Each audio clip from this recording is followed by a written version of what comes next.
You mentioned, by the way you speak, you do it professionally. It's so beautiful. The way you storytell, that video, I think that's probably what got me emotional as well. You mentioned how being a mental health advocate, like you didn't choose to do that, it chose you. Yeah. Your story, can you walk me through that as a kid before even you knew what mental health was? You know, on my show, I ask every single celebrity guest, what does mental health mean to you? Yeah. I know for me as a kid, I never heard about it in school. I never heard about it in college. I'm getting there. The receding hairline's coming in. I'm 31, but I'm not that old. Now we are talking about it in school. But for me, mental health, I didn't know what it was.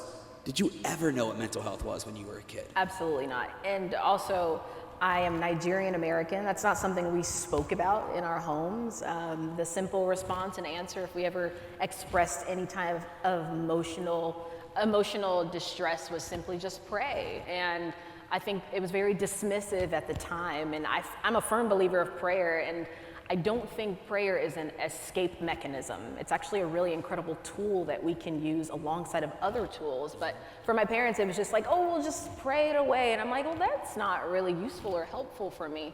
And so I remember growing up in a very difficult upbringing. I grew up with a stepmother who's an immigrant. I had 4 sisters alongside of me, and we lived in more motels than homes that I could remember. And I remember throughout the 6th grade, this was kind of the year where I thought to myself, oh, Gloria's about to show out. Like, she's about to be big balling. Like, and I don't know why I thought that, to be honest. Like, we moved to a new neighborhood, and I was like, okay, I'm gonna be a new person.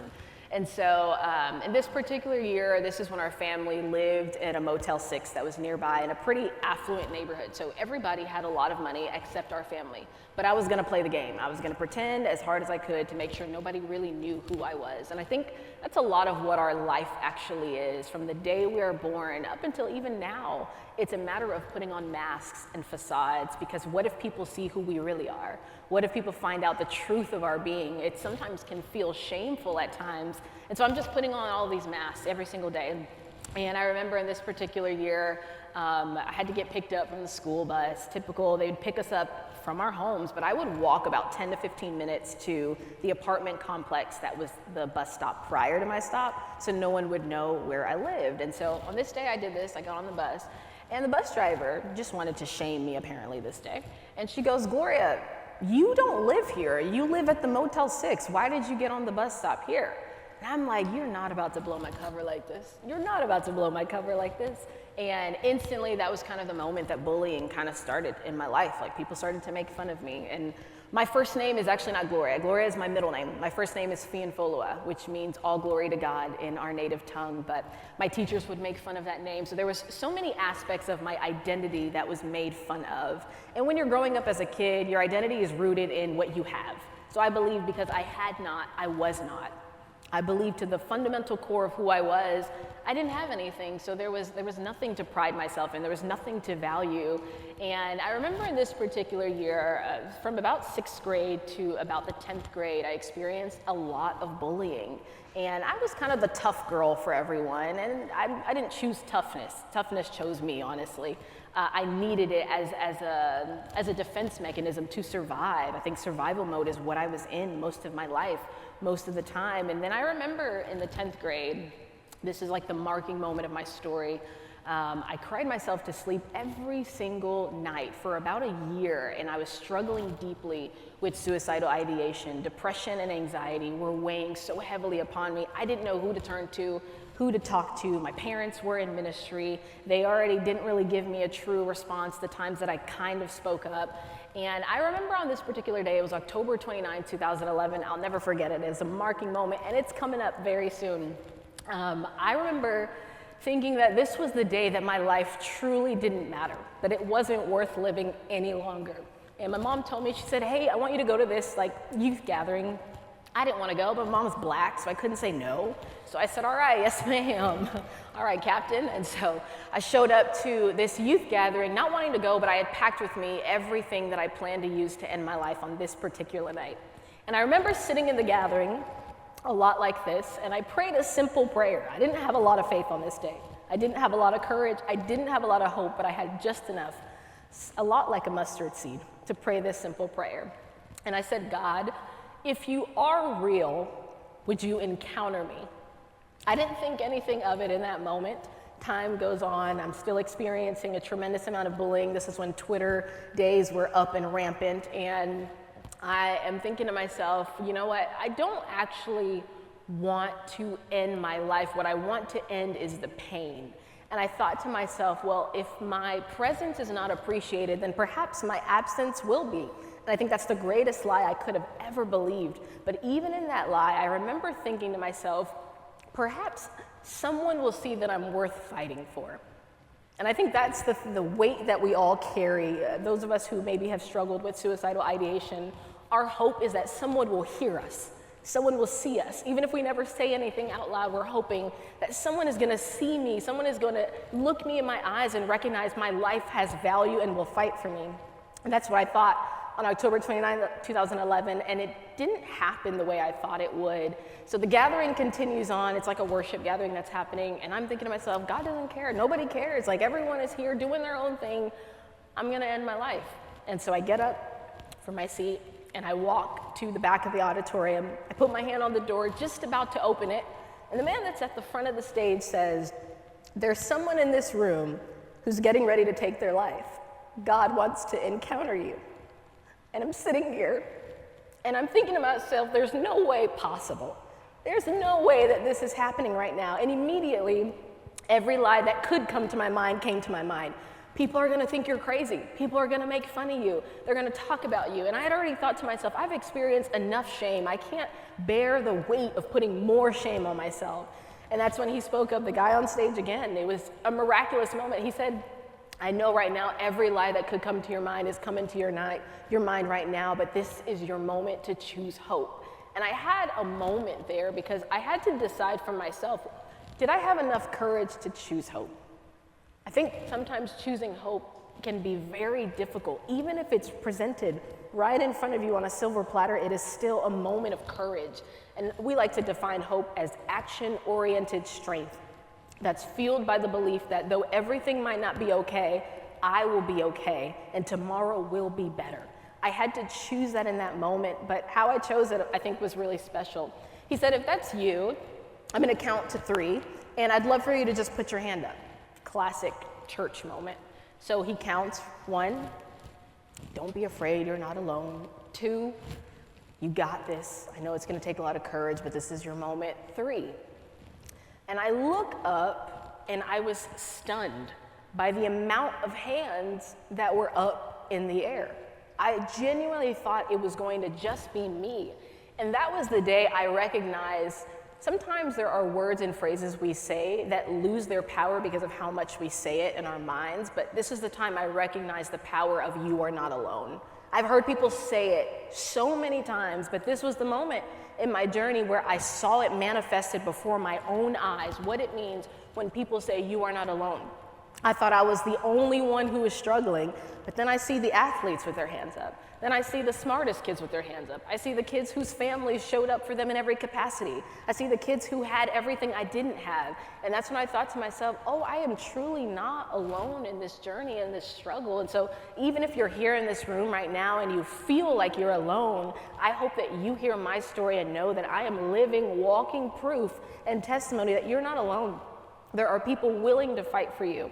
And so that was the moment in my journey where I chose hope, and that was only the beginning of the journey. I feel like it would be a lie for me to tell you that that was the end of it. That was actually the very beginning of it. And every day I'm still walking out that journey, but I think it's amazing to see what happens when you choose to stay. I would not be here, sitting here today, if it weren't for that marking moment in my story in October 29, 2011, where I chose hope. And every day is an act of defiance that I choose hope. And so I'm just grateful to be here. I'm grateful to be alive. Who would have ever thought that I would say that? There were days where I didn't want to be alive. I didn't want to be here. I hated every aspect of life. And now here I am with the opportunity to get to infuse hope into someone else. And it's because that hope is real to me. It's not just some 4-letter word that I talk about, but it has infiltrated my own heart, my own spirit, has changed me and transformed me. And I know the power of it. Wow. Yeah, please. I mean, it's something in the air tonight because you're shedding tears too. So Yeah. We'll get some tissues for us after this. But your story, I think, is a moment that I can relate to as well, where that story you just told, that was your life up to 16? Yeah. Up to 16. I had my first suicidal thought at 14, didn't say anything to anyone until I was 28 years old. These stories, and the reason why we share them, is so that if there's someone in this crowd tonight that has had that thought, or maybe had someone in their life that they know might be struggling like that, don't be afraid to say something, to reach out for help. You have so much courage at 16 years old to start thinking like that and realizing there is that hope and to ask for help. Please don't make the mistake that I made, where I didn't ask for help. And I held it all in until I was 28 years old. Because, I get asked the question all the time, do you regret your journey? No, I wish I could take that pain away. But I wouldn't be here doing this, having this conversation, meeting amazing people like you, the Grant family, CareSource, Tony, everyone in this room that cares about mental health. And so I just wanted to point that out in that moment, that what you say, people throw it around, but in this room, we mean it. You are not alone. And I bring up 16 years old, facing all that adversity, and finding that hope for the first time, and battling the suicidal thoughts. Is that when you finally found that hope and that purpose? Because we talk about the mental health, not knowing what it meant. For me, it's loving yourself and learning how to take the best care of yourself. I didn't do that until 2 years ago. You found that hope, started to find that path at that rock bottom moment at 16. How are you able to put that into action? Because it's not something that if you go to therapy or you check into a hospital like I did, you start talking to somebody, it doesn't just fix like that. You can learn some tools. We're going to share some with you tonight, but you have to constantly work on it.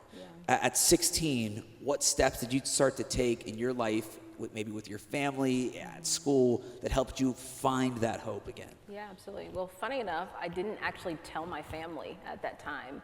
I didn't tell them, and I told Chris this actually, I didn't publicly share my story until 2018. So years had gone by, and it was mainly because I was still so ashamed. I thought and assumed like awareness equated to freedom in totality, but it didn't.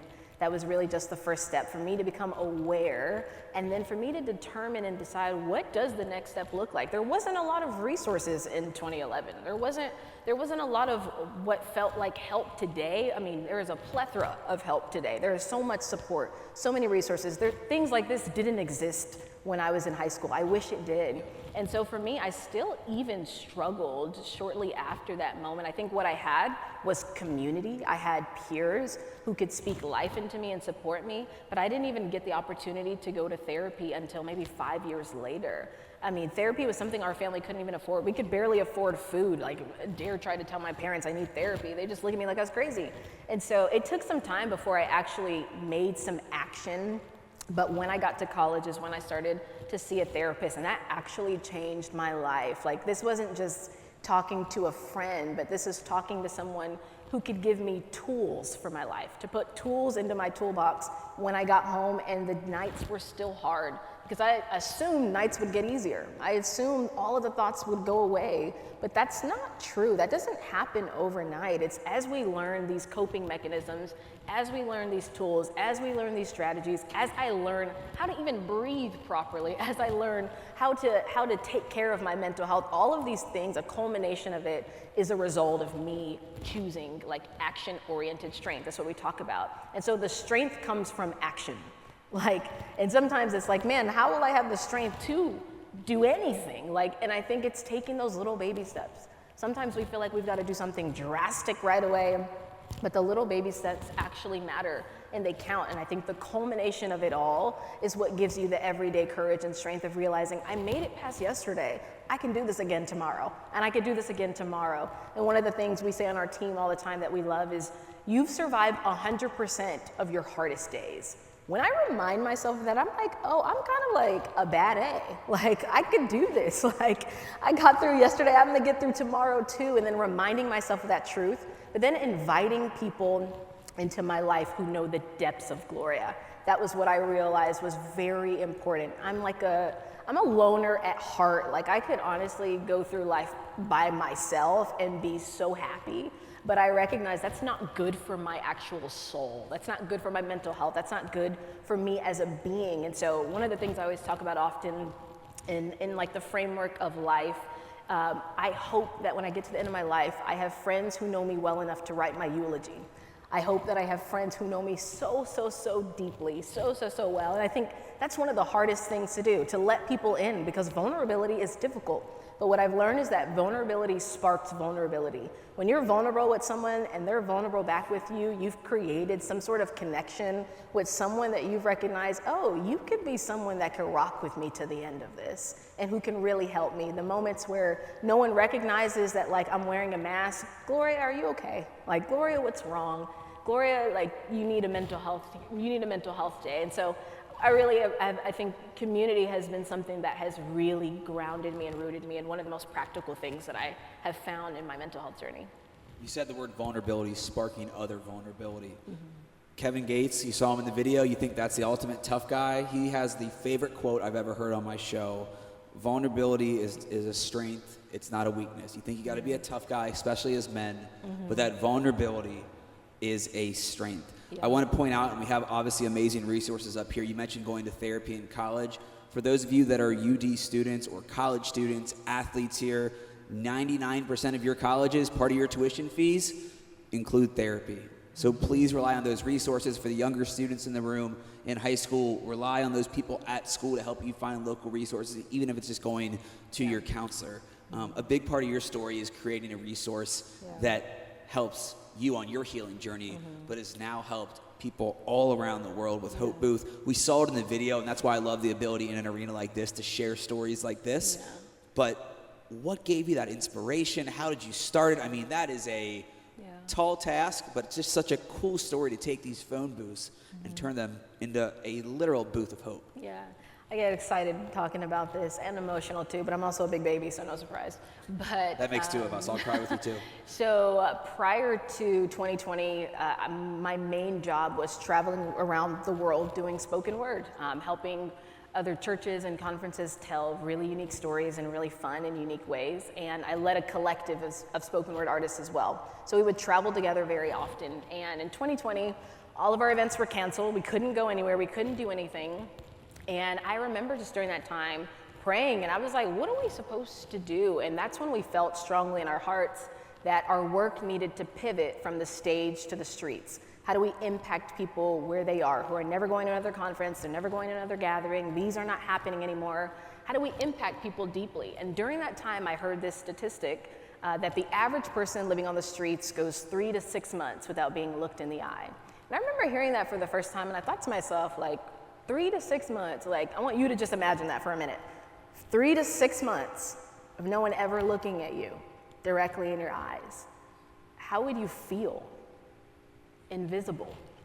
You'd feel as though your life didn't matter, like you weren't worthy, like you were disgusting. And I remember hearing that, and I was stunned because I'm a believer of Jesus, so we talk about El Roy, the God who sees. And I'm like, how do we talk about the God who sees? And there's all of these people who are going unseen. And so I got together with my team, and I was like, how do we create a resource of some sort that makes people feel seen? We weren't even thinking about mental health. My own story isn't even what I was thinking about at the time. And I remember just kind of thinking about, how do you create a resource that's accessible? Like, when I think about accessibility, I think about a resource that has very little limitation. So whether I'm struggling at 2 a.m. or 2 p.m., there's a resource there. Whether I have money or I don't have money, there's a resource there. How do we create something that helps everybody feel seen? And so during that time, I remember growing up in Atlanta, Georgia, at night, we would easily find these telephone booths, and the reason why is because of the light that shines through it. I thought to myself, well, isn't that the perfect depiction of what hope is? It's light in the midst of darkness. So I said, okay, what if we remodeled old telephone booths and found a way to put these messages of hope and then connect people to local help and resources inside of them? So I turned to Kiana, who's here today, and now our chief of staff. At the time, she was our intern. I said, what did I ask you? I asked you some dumb question. I said, do you know any carpenters? And she was like, a carpenter? I was like, I don't know. We just got to start somewhere. So sometimes you have a dream, you don't even know where to begin, but you have this heavy burden of, we've got to do something. That's where we were at the time, of we have to do something. And so we ended up figuring it out. It's not wood that you use to create a telephone booth. And so we ended up creating the prototype for the Hope booth in 2021, and we were invited to London, England for the debut. And we took it there not really knowing what we were getting ourselves into. We had no clue what we had created. And the responses that people had to a 3-minute experience reminded me of the significance of a marking moment. On October 29, 2011, it was a 3-minute marking moment that I had in my journey. I will never forget it. And we saw and realized as people were telling us, man, I needed this hope to live another day. That was a marking moment for people. And so that was the day where we realized, oh, we might have created something that solves a mental health issue in some capacity just because we heard people's stories. It wasn't our intention. Our intention was, how do we make people feel seen? But the truth is, for everyone who struggles with mental health in any capacity, you can boil it down to that feeling of invisibility. Feeling as though you don't matter, feeling like no one sees you, like you're trying to get people to hear your voice, but no one hears you. People are looking you in your eyes, but no one actually sees the core of who you are, the pain that you are experiencing, what you are feeling, because again, that mask that we put on, we're hiding the pain, we're hiding the shame, we're hiding everything.